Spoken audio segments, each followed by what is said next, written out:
Say that it could not be done with a knife at all. What kind of a weapon, then? Not a modern weapon. Science has enabled us to find more convenient methods of killing a man than by chopping his head off. It could have been done with a headsman's axe or a two-handed sword.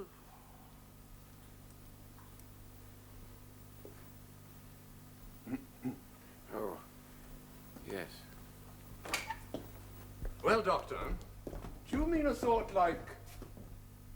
That is not in its correct position. It has been taken down.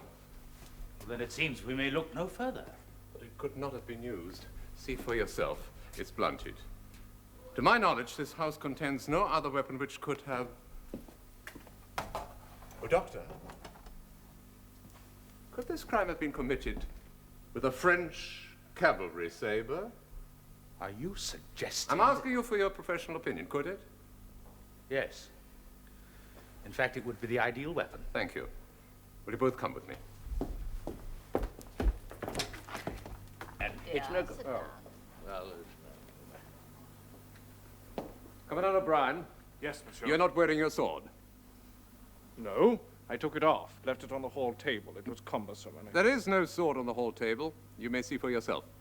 Well, I left it there. Beaumont, I want the sword to be found and brought to me. I suggest you make a search of the garden first. It must be as long as a walking stick. The sword? No, I was referring to that cigar that Mr. Brain went off to finish.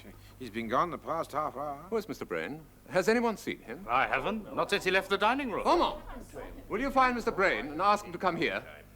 Ladies and gentlemen.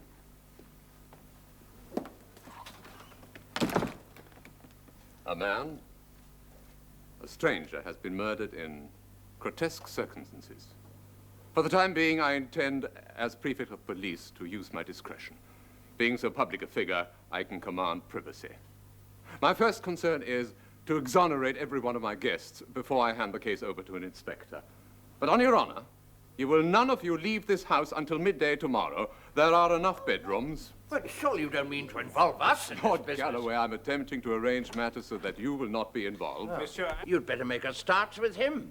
I saw him in the garden just before I discovered the body. Is this true, Commandant? You were in the garden. I was. You were alone? Unfortunately, yes. See, I was hoping that the Duchess there might take a hint and come and keep me company. But no such luck. So I communed with nature. And while you were there, a man was murdered. It's a biggish garden. What you're saying, Commandant, is that you cannot account for your movements at the time the crime was committed. Account for my movements. Is anyone there? Mr. Brain? Oh, so you found it already. Only this cupboard, monsieur. And it was easy to find. It was on the balustrade of the terrace. And the sword? The servants are still searching the garden. Well, Commandant. I don't know where the sword is, and I have no idea how the scabbard came to be on the terrace. And come to that, I'm not in the habit of decapitating complete strangers. Killing strangers is a soldier's everyday business. I can vouch for Commandant O'Brien Margaret, because I please. was with him. Margaret! Commandant and I were once engaged to be married. We walked in the garden. He asked if we couldn't begin over again. I told him it was impossible. Now, be quiet. No, it's all lies. Anybody can see she's just trying to shield him. You want him to be guilty?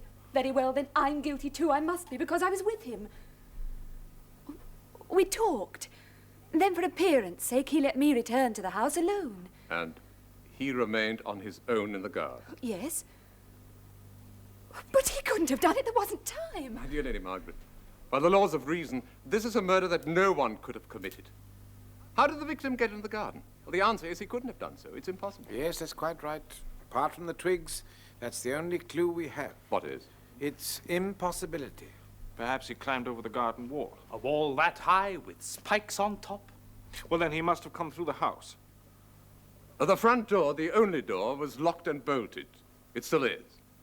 There are bars on the downstairs window. If in spite of this, he did somehow get into the house, let me remind you that there are 9 guests here and 4 servants. He could not have reached the garden unnoticed. You leave us not much choice. None at all. I mean, none. I have no interest in solving this crime. I have 100 detectives at my bidding for such work. And through the years, I've seen too many dead bodies to be intrigued by one further puzzle. Games are for amateurs. All I care about in this matter is that my guests shall be cleared of all suspicion. Beaumont, once the rooms are made ready, there's no reason why the ladies shouldn't be able to retire, if you will bear with me. Yes, well, you go along, my dear. What is it? Pardon, monsieur, but the American gentleman has left the house. Monsieur Brain has left. Disappeared completely, and his coat and hat are gone too. I gave instructions for the door to be kept locked. No, the American gentleman did not leave by the door, monsieur. After he had gone, it was still locked and bolted, and the key was in my pocket. It's a joke. A game. There is something else. I told Marceau to go outside to see if there's any trace of the gentleman. Was there? Oh, that's the song. Could that be the one? Yes, is it? There's no doubt about it. That's the There's blood on it. Where was it found? In the bushes, about 15 meters from the house, Which side of the house? by the road to Paris. But it seems that one of my guests cannot be exonerated. Beaumont, notify the Sûreté. Commandant, I must retain the sword for examination. But figuratively, I return it to you. Thank you. And thank you, Lady Margaret, all the more. Because it was unnecessary. The American. Damn. But who would have thought it?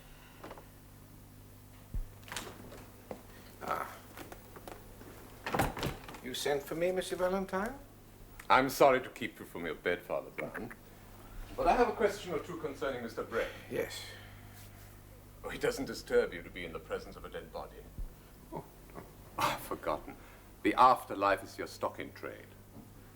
You came here as Mr. Brain's guest. How well do you know him? Well, I'm giving him instruction. You're... In the Catholic faith, he makes no secret of the fact that he's decided to join our church. Oh. Do you accept murderers into your faith, Father? Oh, indeed, yes. Oh, heavens. All sorts. Even policemen. But he is an American and you are English. How is it that you've both come to be in Paris? Well, I'm on my way to the shrine at Rocamadour, and Mr. Brain is in France because he's thinking of coming here to live. He may live here for a very long time, if he's fortunate. You seem in no doubt as to his guilt. He fled from this house. He took the murder weapon with him. Also, there's a connection between him and the dead man. Oh? Why do you say that? This. That's an American dollar piece. Dr. Seymour found it in the dead man's pocket. Hmm? So we may conclude that he's either an American like Mr. Brain, or that he had recently been to America. Well, it's hardly what I'd call a strong connection. These small things accumulate. You must remember, Monsieur Valentine, that if I am Mr. Brain's guest, he is yours. You may wish to know how it all came about. Well, very simply. He had a letter of introduction from an American chief of police, a man I used to work with in the past. In his letter, my friend said that Brain was eccentric. Until tonight, I did not know how eccentric. Oh.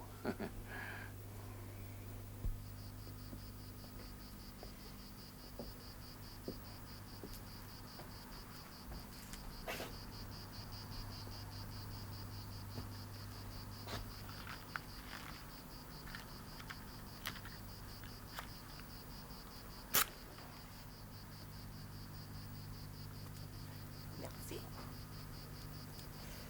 You know, it was not gallant of you to pretend that you were in the garden waiting for me to come to you. I owe you an apology, madam. I'm not yet at the age to follow gentlemen into gardens. A terrace, perhaps, is as far as I would go, if the man were attractive enough. So you have had an affair with Lady Margaret? We were engaged. It's the same. Not when her father is your commanding officer, it isn't, no. But it is finished now. Yes, it's finished. Then why is she watching? No, no. Do not turn round and stay where you are. I shall smile at you and she will be jealous.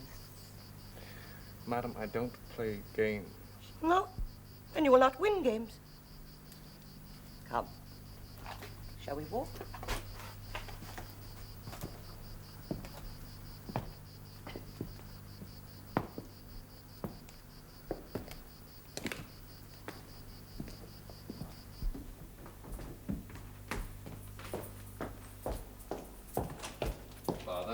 hope you like your room. Oh, yes, the third on the left.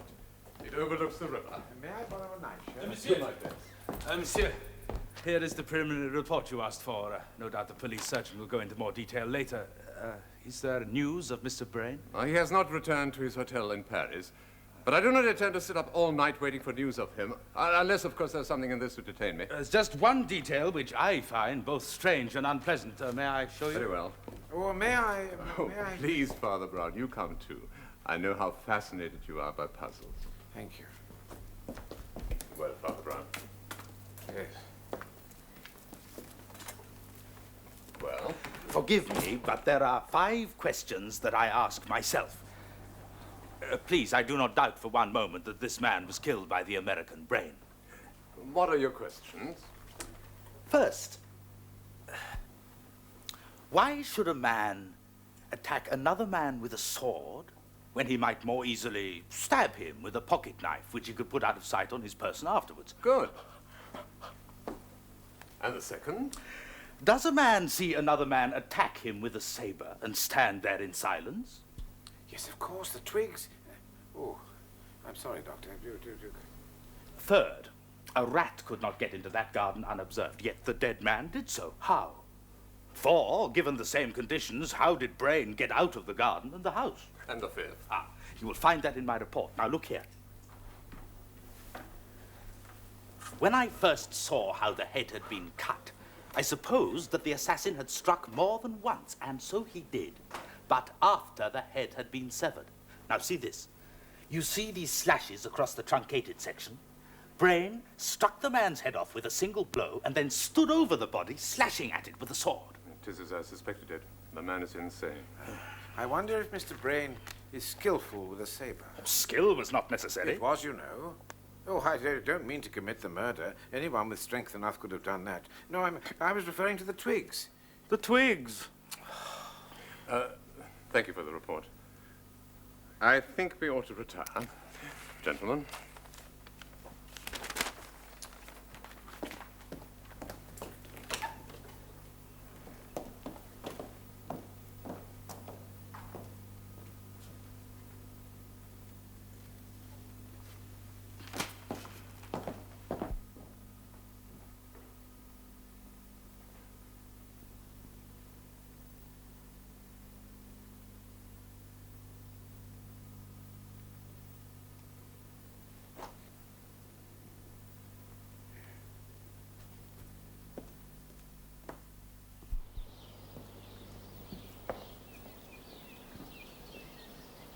You will please say nothing to the newspapers until I have informed Monsieur Valentin.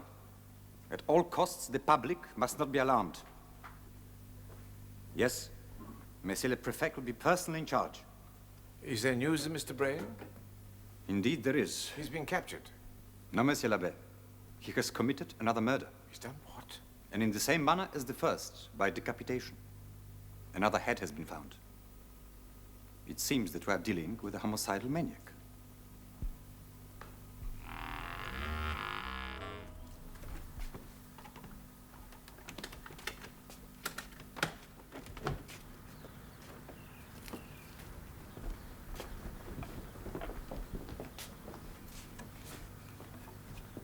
Monsieur Bourbon!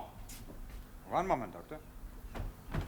Well, I've given my word not to leave this place before midday, but on the stroke of 12, I and my family will be out of this house as fast as our legs can carry us. Anybody know where my wife is? I think the ladies are taking breakfast on the terrace, Lord Galloway. Gracious me, can they really eat something? Women are such practical creatures. Second victim, do they know who it is? No, and so far only the head has been recovered.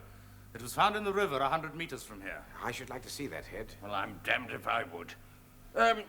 O'Brien, like to have a word with you in private. With me? In here. It seems that Monsieur Brain left this house and then struck down a complete and innocent stranger. Dr. Simon? Doctor, ask them if I may see the head. A normal person would ask not to see it.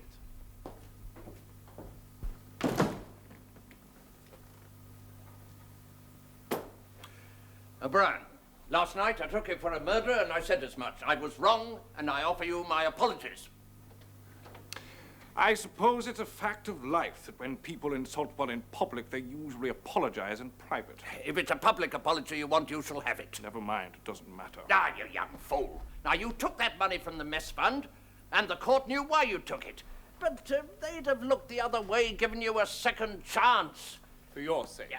Instead of that, you made a bolt for it and proved yourself a thief. Look, guilty or innocent, I was finished in the army and you knew it. Oh, rubbish. Do you suppose I was without influence? A word I from didn't me in the want right your quarters. damned influence. Can't you see that's why I ran? Or did you really expect me to spend the rest of my life letting you haul me up by the bootstraps? The CO's son-in-law? Yes, I suppose the world would be a better place if people got ahead by merit alone, but unfortunately they don't. I did. What, you call that foreign legion of yours an army?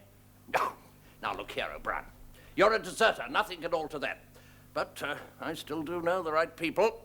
You go home, you offer to take your medicine, I guarantee... You mean desert from the Legion? Oh, for God's sake, man, they're foreigners. Monsieur? Oh, yes, thank you. You wish to see this thing? Your friend's second experiment in butchery. If I may, monsieur. Most certainly. Thank you. Does it satisfy your curiosity?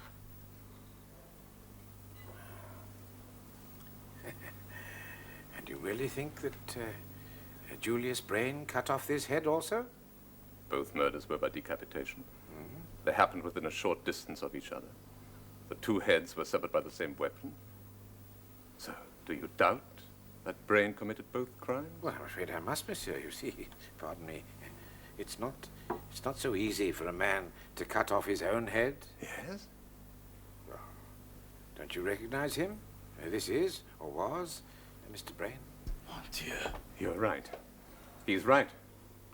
Then Brain is not the murderer. Well, one thing is certain. This crime was committed outside the house. So none of your guests can be under suspicion. Don't forget, Doctor, Brain somehow managed to leave the house. Another person could have done so by the same method and then returned. By what method? Father Brown, you put us all to shame. Well, at least I discovered the identity of the first victim. Oh, and is he an American? Not quite. Last evening, a man named Louis Becker was executed for murder. As a small kindness, I tried to trace his brother, Arnold Becker. All we knew about this brother was that he had spent some time in America and was now believed to be in Germany. Last night, here, I was told that a note threatening my life had been received from Arnold Becker. There was also an attempt to put guards on this house. I instructed them to return to Paris, rather foolishly. Beaumont, look at this face. Do you see the resemblance? To Louis Becker, of course. I saw it last night. And this morning I looked again and I knew it must be Arnold Becker. Somehow he got into the garden. Fortress. He meant to kill you, but under the trees he met a man carrying a saber belonging to Commandant O'Brien. That man saved my life, whether he meant to or not. But why did he lure Brain out of the house and kill him also? Come in. Well, Commandant. Monsieur, I'm due to be at Marseille tomorrow morning to take ship for Morocco. I'm afraid I must leave now. I have no further need of you. I wish you a good journey. Thank you, sir. Gentlemen. Monsieur. Father Brown. Oh, yes. God be with you, my son. God be with you. Commandant. Oh, Ivan, you may unlock the door. My guests are free to leave as they wish. Oh, well, it isn't midday yet. My dear sir, this case will not be solved in another hour or two, if it ever is. Well, it's already solved, Mr. Valentine. You think so? You see, the murderer was unfortunate in one respect. He never intended poor Mr. Brain's head to be found in the river. Brain was to have disappeared, a murderer on the run. And the dossier on this case would have remained open until the pages turned yellow. But the real mistake was that instead of planning a crime which was impossible to solve, the assassin devised a murder which simply could not have been committed. I see. You have a fondness for paradox. That's what I meant when I said the only clue in this case was its impossibility. Mr. Valentine, I get no pleasure at all from conjuring tricks. When a magician waves one hand in front of my face, I simply cannot take my eyes off his other hand. Monsieur Valentin? Not now. Pardon, monsieur, but I need your written authority to call off the search. For the late Mr. Brain. Leave it to me, thank you. Oh, in a moment, Father Brown, you shall tell me your theory.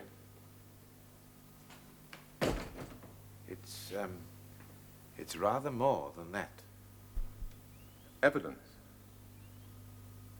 Excellent, Father.